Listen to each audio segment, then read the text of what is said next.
our government, no matter who is in power, has an obligation to right these wrongs, to provide reparations for descendants of enslaved Africans, to eliminate. Man, come on. Okay, you know what? I am tired of black folks keep thinking that we don't have reparations. We had a black president.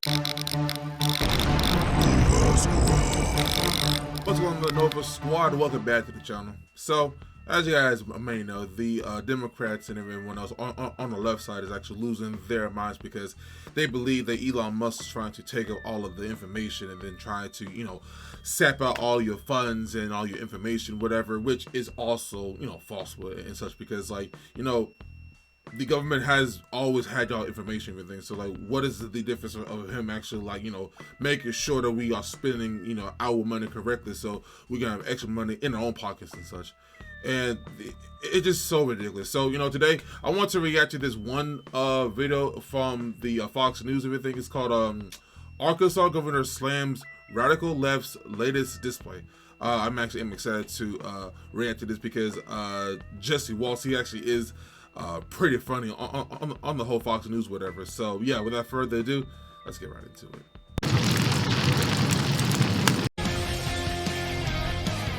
The Democrat machine's been smashed to pieces, and they don't have a mechanic with the tools to fix it. Nobody watches liberal media. Lawfare's dead. All the hoaxes have been debunked. Cancel culture's canceled, and the left can't censor you. We are all willing to work with anyone who's serious about doing the work of censoring the American people and advancing progress. Democrats lost their weapons. Their protests are lame. The only one getting giddy is Maddow. At a Tesla dealership showroom thing in Manhattan. Sort of a big crowd turned out there with very good signage. This is a pretty good one. Bad Doge. I've been wondering if we should call, I mean, why do we say Doge, right? Like, why are we playing along with the joke and their framing of it? Like, there's just as much of a case that we should be calling it Dog-E. Schumer told us Democrats were getting aroused, but it turns out people are... But, like, it's so funny to me because, like, before Elon actually had gotten, like, very, like, political, then, like, been on the Trump train, whatever, people actually loved him. And then they really liked the way that he actually had, you know, like, moved around as a Democrat and also elected, which I don't know if he was a Democrat or something like that, or, like, he was just, you know, biased, whatever. It just really goes to show how people can just like switch up and flip-flop as soon as one person like goes to the other side or change up, but like it's not really a difference. It's just that they have like a different opinion. So I personally like find it much of a case that we should be calling it Dog-E. Schumer told us Democrats were getting aroused, but it turns out people are pissed. The top brass at the party's mad at liberal groups that keep calling congressional offices, telling them to fight harder. One Democrat answered the phone and said, just call the Republicans, please. Democrats have given up until the midterms, but Morning Joe isn't buying it. I'm a bit frustrated when I hear about how helpless Democrats are because they're in the minority in the Senate, because they're in the minority in the House. I keep hearing about how the poor Democrats are so helpless they can't do anything. No, they're elected, and they're elected to do just this. I mean, the minority in the United States Senate always has power. Always have power? The only thing Schumer could cook up to fight Trump was a deep state snitch line where people were supposed to rat on Republicans, but it backfired. Chuck's been flooded with reports of insider trading, relationships with Chinese spies, and complaints about Fauci. Oops. No one's listening to Democrat leaders, so they're calling in their kids for backup. Tim Walz's daughter's on the front lines. Signing an executive order that pertains to 1% of the population is not protecting women, and it's loser behavior. Whoa. Hold on. Say it again. Hold on. Say it again. Signing an executive order that pertains to 1% of the population is not protecting women, and it's loser behavior. I have never felt unsafe around a trans person. I have felt unsafe around men. So maybe let's deal with that. You feel... It's the same thing. You don't feel safe around men, but you feel safe around a trans woman? Sweetie, at the end of the day, it's a dude. But like, why would you say that signing a executive order that does not even protect women, but the Democrats, Kamala, Joe, their campaign, it was run off of putting men in women's restrooms, putting men in women's sports, putting men in women's spaces. You see, this part right here, I never understood because, like, you guys had vouched for fighting for women, but you wouldn't even try to protect them. Like, even with, not Nancy Macy, but, Nancy, the other Nancy, she was a victim of rape. And she says, like, you know, like, having men in those, like, giving them access to that is dangerous. Should even, like, when they put all of the so-called transgender women in women's jail cells, they were, like, impregnated a lot of them. I don't know the exact number, but that is nasty. And then having Jessica Walsh trying to campaign for her father after they lost everything, it's kind of sad. I'm not gonna lie. Feel unsafe around men. That's why Trump's keeping them out of your locker room. Exactly. He's going to protect you, whether you like it or not. But there's a small, feisty group of people that want to change that. Worcester, Massachusetts, held a vote on whether it should become a transgender sanctuary city. Normally, I would say good evening, but through the chair, I will only impart my sour grapes. My name in drag is Dee Dee Delight. And my name out of drag is Dewey Cosgrove Atienza. My name is Pastor Julie Payne Britton. I use the pronouns she and her, and I am disabled cisgender lesbian. I speak as both the B and the T in the LGBT. I speak as someone who is always misgendered, like all the time. People refer to me as sir when I prefer to be referred to as ma'am. That's the new face of the resistance. I ain't trying to judge, but like the whole premise of taking men out of women's restrooms is because they don't want it's like all we trying to do is just protect the children. Like, as an adult, you can live how you want to live, but as far as a kid, their own job is to just learn, have fun, and soak up all the information in school they can get. Now, like, it's not in a teacher's place trying to tell a student how they feel or how they should feel. That isn't their place. I understand some children aren't fortunate to have, you know, parents in a household, but teachers only should have their own job is only to teach kids. And to force this right here, trying to have kids having like sex operations and hormone, like come on, man. Like, how is this justified? Like, all you do is just playing God at the end of the day. Like, trying to change up for who you are. All right. People refer to me as sir when I prefer to be referred to as ma'am.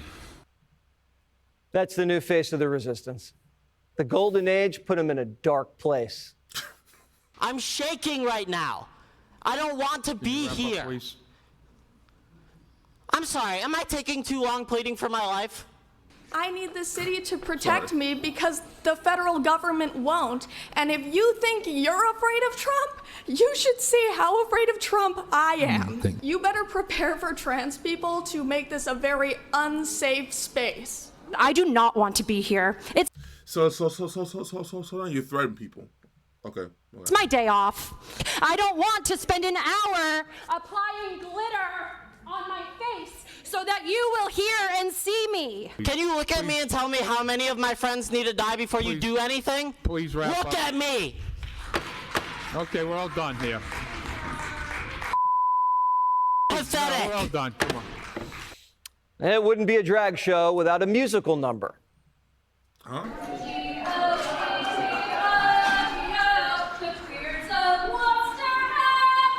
Oh my gosh. All Democrats know how to do is swear, sue, and sing. Right. Worcester saw all that and sided Yeah. with the drag squad. It's now a trans sanctuary city. But that's not going to stop Trump from penetrating the city lines. If illegals can't hide from Homan in Chicago, men can't sneak into girls' bathrooms in Massachusetts. This is a desperate play. We're less than a month into Trump's presidency, and they're making new sanctuary cities and calling for reparations. Our government, no matter who is in power, has an obligation to right these wrongs, to provide reparations for descendants of enslaved Africans, to eliminate. Man, come on. Okay, you know what? I am tired of black folks keep thinking that we don't have reparations. We had a black president. We are able to make our own destiny. We are able to have our own homes, to have our own jobs, to be entrepreneurs. When you talk about having reparations, the only slaves that should be getting reparations who actually were in the fields. Why do you want to take up their... Oh my God. You see, I said this in the whole Kendrick Lamar video I made the other day. We gotta just, like, why are we keep talking about this? If you want slavery to end... No, I'm sorry. If you want to have racism to end, stop talking about it. Stop bringing it up. Like, why you keep... You know what? I don't care who I pissed off today. I don't care if you unsubscribe or not. Someone is going to take up your spot on this channel. Like, come on, bro. Stop with that monarchy. Now, I'm saying all of this to say this. Racism does exist still in America, but it's not as prevalent as it was back in the day. Like, if we were up in the 1800s, yes, we can... I'll be with y'all on the stands. We should have reparations as a slave. Straight for the boat. But generations down here, if you guys have said that as black Americans, we built this country, this is our country. We built this. We have... Martin Luther King gave us the reparations by being in the same spaces as white people. That's our reparations. Making our own choices, our own destinies and such. And then for you to say, oh, we should still get reparations because, you know, we don't have a 40 acres and a mule. What?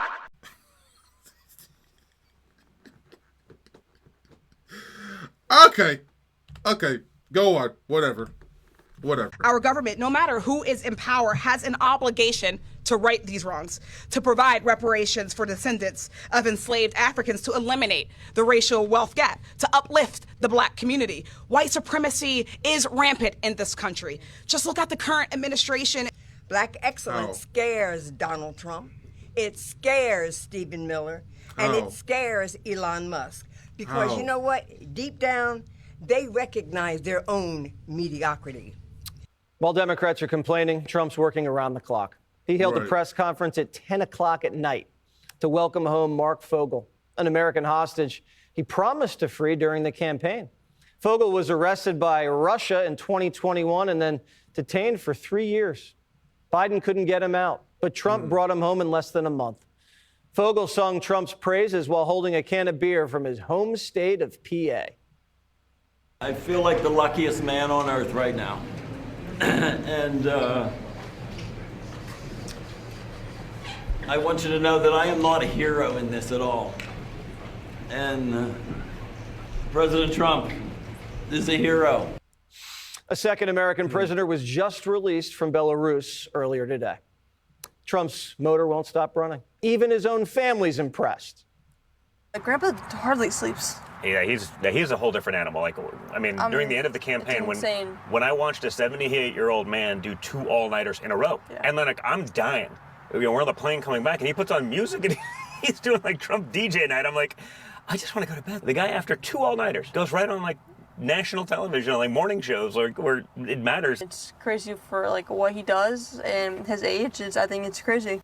It is crazy. Arkansas Governor Sarah Huckabee Sanders is a former White House press secretary. How are you, Governor? I'm doing great. Thanks for having me on tonight. Do you have any trans sanctuary cities in Arkansas? We most certainly don't. And all that I see when I'm watching these desperate political stunts is a reminder of how thankful I am that Donald Trump is in the White House. Honestly, it is sad and laughable what is taking place, and just shows how out of touch the woke left really is. But you know what? I will say this though. It's impossible to actually please everyone because everyone has a different mindset. Everyone comes from different backgrounds. Everyone has like different ideas, whatever. Because if you end up pleasing everyone, like nothing is going to get done, especially the things that are important. Because like the one thing, the few things that like we are like really in danger as far as this country is the economy, the illegal immigrants, and those are the only two things. Yeah, also the inflation as well. So like that is three. But like this whole like attack on women and attack on trans has never even like happened. Like only thing that is different that Trump did is to make the executive order to having men out of women's restrooms. But for that attack on trans, it's not a attack. It's just something that should be common sense based. Like I'm sorry, because if you guys want your own, if you guys want to be inclusive or like you want to have like your own space, then have your own restrooms or have your own sports that only like that's only inclusive to trans people. Like I know you guys cover up like 1%, if not less than that, of the country, but like if you guys want your own spaces, then make it. But you know, I don't know. After losing so badly in November, you would think that they might try to change tactics, change courses, but they don't. While they're having these ridiculous displays, Donald Trump is literally freeing hostages and welcoming them into the White House. What a contrast, what a difference of what real leadership looks like. And I'm thankful that we have Donald Trump back there fighting for all of us. Yeah, freeing hostages is not a Republican or Democrat issue. Neither is cutting waste, fraud, and abuse. Why do you think, Governor, the Democrats are moving radical left? They just got whacked in November. And now we're hearing about reparations, trans sanctuary cities, and God knows what else. I'm honestly almost at a loss for words. It's truly baffling to see that they don't understand where the American public is. Donald Trump won an overwhelming victory because people wanted something different. They wanted somebody who would actually secure our borders instead of opening them up wide. They wanted somebody who would be respected across the globe. They wanted somebody who would bring our people back home, bring law and order to our country, and get rid of the absolute waste. America's $36 trillion in debt. We should be looking at all of the waste and the fraud. The president is spot on to go after all of these insane programs, get rid of them, and make sure we're actually using taxpayer money wisely. He has not stopped since the day he stepped into office, and I don't think he's going to over the next 4 years. I think that the Democrats are terrified at what all he's going to find. Maybe they're using this as a distraction. It's really the only thing I can think of that makes sense why they're continuing down this road. Yeah, they definitely are acting guilty, like they got caught with their hand in the cookie jar. Real quick, because we got to go. What is the one thing you notice differently about Donald Trump in the second term? He's more focused. Look, I think this is a person who now has been there and has experience. He is moving at a rapid lightning speed at which Joe Biden didn't do in all 4 years of office what President Trump has already been able to accomplish just in the first few weeks. I think this is a person who is motivated and has a very clear priority list, and he's going to get it all done and get it done quickly. All right, checking a lot of boxes. Good to see you, Governor. Say everybody hello from Waters World down in Arkansas. One of the things that I think the reason why the Democrats are really scared because like I feel like Trump and Elon is going to find something that actually like that is going that like I can speak. I feel like that the Democrats especially who are in power, they're afraid that Trump and Elon is going to find something that had helped out Biden and then all of the the vice presidents and then all of the formal executive people have like extra money in their pockets, because like especially that one lady, I forget her name, but she's a white lady. Her salary is like $3,000, so it's $300,000 a year, but her net worth is like $20 million. Like, how is she able to have all that money on the salary she had? Now, like, it's possible she has investments, whatever, etc., etc. But at the same time, it's still good to actually like go through the actual treasury to understand what we are spending on, because we are in debt in the trillions. Shoot, California is in debt in the billions as of right now. As far as like they have like cut funding from the water sources, that's why the fires actually had spread out spread out all across LA. All of the sanctuary cities have been trying to fund for the illegal immigrants, which I don't know why a lot of the left's trying to call them undocumented, which is literally the same thing. If you're a undocumented, then you are not a citizen. But yeah, I think that is the fear that they don't want to be caught. So if you guys really actually enjoyed this reaction today, make sure you hit that like button, subscribe, and share it in the comment section down below. What you to react to next. Thank you so much for watching. And as always, my name is Russell, and I'll see you guys next episode. Peace.